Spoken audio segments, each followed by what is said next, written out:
First thing ఏంటి? దేవుడి కార్యం జోక్యం చేసుకోవాలంటే యథార్థమైన ప్రార్థన, హృదయపూర్వక ప్రార్థన. రెండోది స్తుతి.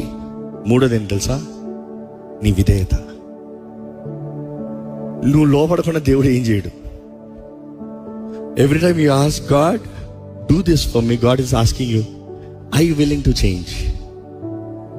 నువ్వు మారతానికి సిద్ధమా? దేవా నన్ను పలానా వారు తిట్టారు ప్రభా, క్షమిస్తాను సిద్ధమా? ఓర్చుకుంటాను సిద్ధమా? Not repeat back that point. Can you forgive and let go? Not repeat about it. Take away the bitterness. అది జ్ఞాపకం చేసుకోకుండా, మరలా అది ఎత్తి మాట్లాడకుండా, కండిషన్స్ పెట్టకుండా, వారు సరిగా ఉంటారో లేదో కాదు, నువ్వు సరిగా ఉంటాను సిద్ధమా?